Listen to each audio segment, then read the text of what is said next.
नमस्कार, मैं अभिजात कांडपाल। स्वागत है आपका 21 अगस्त 2025 यानी गुरुवार के न्यूज़ बुलेटिन में। आज की बड़ी खबरें हैं। पौड़ी में युवक ने एसयूवी में की आत्महत्या। पहले बीजेपी नेता पर 35 लाख रुपए हड़पने का लगाया आरोप, बनाया वीडियो। काशीपुर के स्कूल में 9वीं कक्षा के छात्र ने टीचर पर झोंका फायर। टिफिन बॉक्स में लेकर आया था तमंचा। बेटी की दवाई लेने गए पूर्व प्रधान पर दिन दहाड़े बरसाई गईं गोलियां। बदमाश हुआ फरार। हरक सिंह रावत का आरोप, बीजेपी ने पार्टी चलाने के लिए कराई 30 करोड़ रुपए की एफडी। कहा, मैंने भी खनन माफियाओं से लाकर दिए 1 करोड़ रुपए। उत्तराखंड के सेब की विदेश में सप्लाई। देहरादून से दुबई भेजा गया 1.2 मीट्रिक टन सेब। अब खबरें विस्तार से। पौड़ी में युवक ने एसयूवी में की आत्महत्या। पहले बीजेपी नेता पर 35 लाख रुपए हड़पने का आरोप लगाते हुए बनाया वीडियो। पौड़ी के गढ़वाल के तलसारी गांव में एक युवक ने एसयूवी में बैठकर कथित तौर पर गोली मारकर आत्महत्या कर ली। घटना से पहले युवक ने एक वीडियो सोशल मीडिया पर अपलोड किया, जिसमें वह भारतीय जनता युवा मोर्चा के प्रदेश मंत्री हिमांशु चमोली पर 35 लाख रुपए हड़पने का आरोप लगा रहा है। इसके साथ ही युवक ने वीडियो में चमोली को ही अपनी मौत का जिम्मेदार भी ठहराया है। वीडियो में युवक यह कह रहा है कि हिमांशु ने ज़मीन से जुड़े एक मामले का समाधान करने के लिए उसके नाम पर रुपये थे और अब वह समाधान करने से मुकर रहा है। मामले में पुलिस ने आरोपी को गिरफ्तार कर लिया है।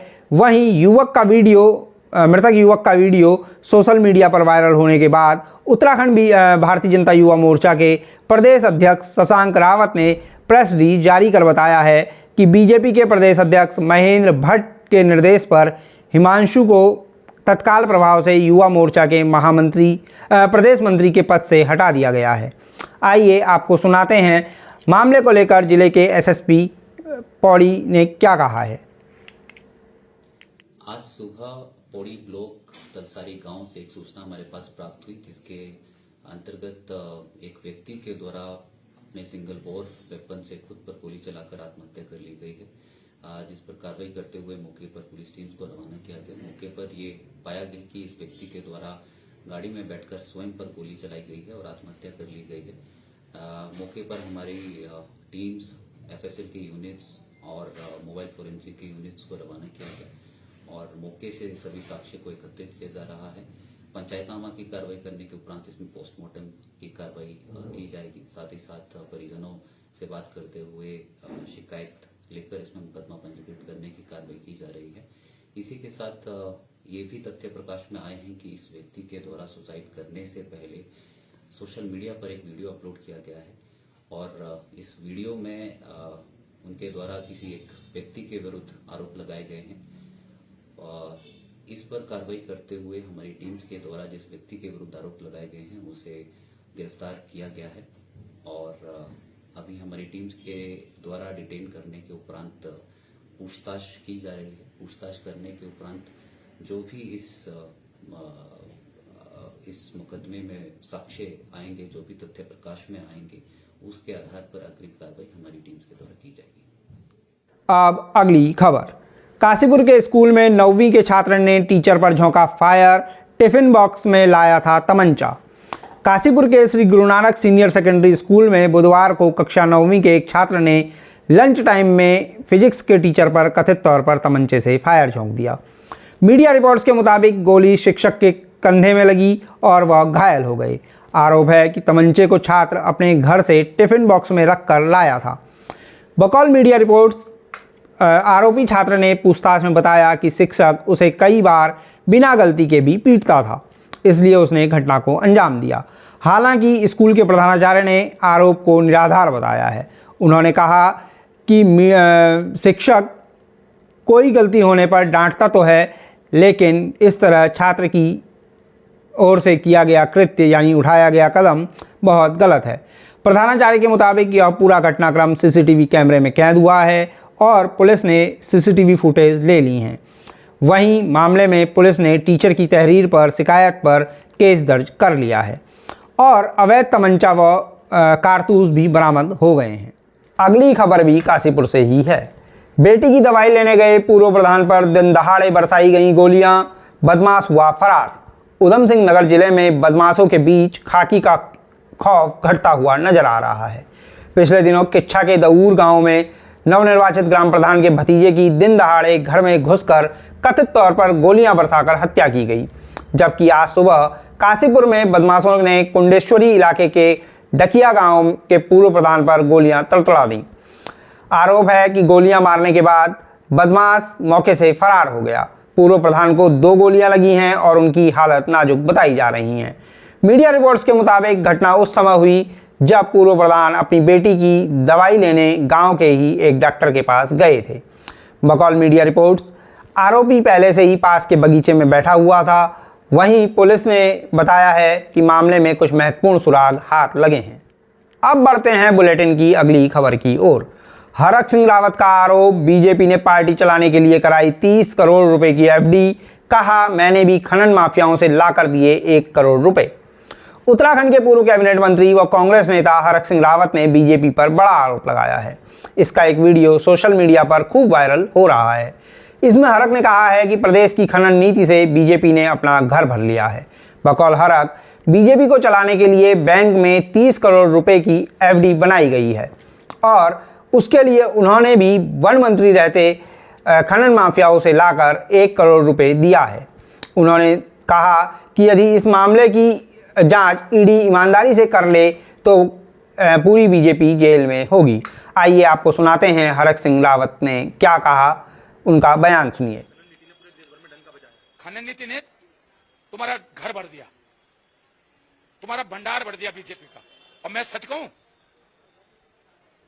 जो 30 करोड़ रुपया एफडी बनी है भाजपा को चलाने के लिए, मैं भी उसमें वन मंत्री था, मैंने भी 1 करोड़ से अधिक दिया उसमें पैसा। सब खनन माफियाओं से तो लाके दिया मैंने भी। मेरे भी दोस्त है, मैं तो कह रहा हूं मेरी भी जांच होनी चाहिए। आप जांच करा लो। वो 30 करोड़ रुपया की जो एफडी बनी है भाजपा की जो 30 करोड़ की एफडी बनी है पार्टी चलाने के लिए बैंक में,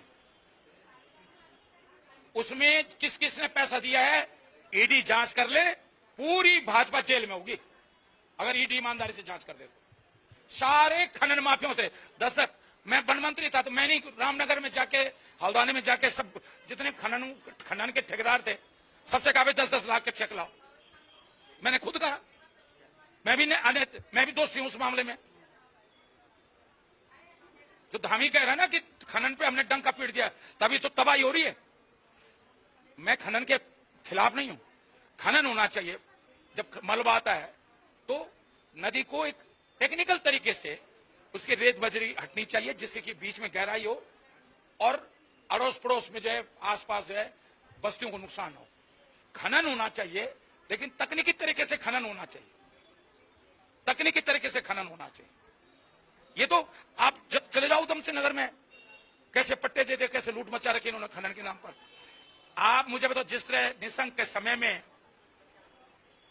ऋषिकेश की जो घोटाला, भूमि घोटाला हुआ था, हरिद्वार प्राधिकरण से रिपोर्ट एक ही दिन आई, मुख्यमंत्री की तरफ से पत्र गया, उसी दिन प्राधिकरण में गया, उसी दिन रिपोर्ट आई और उसी दिन जो है जमीन आवंटन कर दी गई ऋषिकेश में।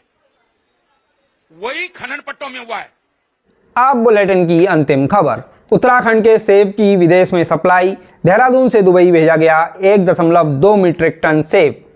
उत्तराखंड का सेब अब विदेशी लोगों की जुबान का स्वाद बढ़ाने के साथ ही उनकी अच्छी सेहत की राह भी खोलेगा। देहरादून से दुबई के लिए 1.2 मीट्रिक टन गढ़वाली सेब की खेप भेजी गई है। प्रेस इंफॉर्मेशन ब्यूरो ने बताया है कि किंग ग्रोट वैरायटी के सेब की इस खेप को पहले ट्रायल खेप के तौर पर निर्यात किया गया है। सेब की इस खेप को भारत सरकार के वाणिज्य सचिव सुनील बर्थवाल ने हरी झंडी दिखाकर रवाना किया। अब बारी है 22 अगस्त के पंचांग की। 22 अगस्त को है भाद्रपद महीने के कृष्ण पक्ष की चतुर्दशी तिथि, जो सुबह 11:55 तक रहेगी। इसके साथ ही शुक्रवार का दिन होगा और रात 12:16 तक अश्लेषा नक्षत्र रहेगा। वहीं दोपहर 2:35 तक वरियान नाम का योग और सुबह 11:55 तक शकुनी नाम का करण रहने वाला है। शुभ मुहूर्तों की बात करें तो 22 अगस्त को सुबह 11:58 से 12:50 तक अभिजित मुहूर्त और रात 10:40 से 12:16 तक अमृतकाल रहेगा। तो ये थी आज की खास खबरें। आपको एक जरूरी सूचना देनी है, कल हमारा एक एक्सक्लूसिव इंटरव्यू पब्लिश होने वाला है, उसे देखना बिल्कुल भी मत भूलिएगा। उसमें हमने बातचीत की है उत्तराखंड हाईकोर्ट के पूर्व एडिशनल एडवोकेट जनरल, पूर्व राज्य सूचना आयुक्त व श्री बद्रीनाथ केदारनाथ मंदिर समिति के 2 बार अध्यक्ष रह चुके विनोद नौटियाल जी से। आपको आज का बुलेटिन पसंद आया हो तो लाइक शेयर जरूर करें। अपने सुझाव भी कमेंट कर जरूर बताइए, आजकल आप सुझाव नहीं देते हैं। सब्सक्राइब करना अपना अधिकार मानिए और घंटी वाले आइकन को भी चटका दीजिए, जिससे आपको नोटिफिकेशन समय पर मिलते रहें। जल्द होगी मुलाकात किसी नए वीडियो में, नई खबरों, नए तथ्यों के साथ। अपने पहाड़ की धड़कन से जुड़े रहिए। तब तक दीजिए इजाज़त। नमस्कार, मैं अभिजात कांडपाल। आप देख रहे थे P4 पहाड़ न्यूज़।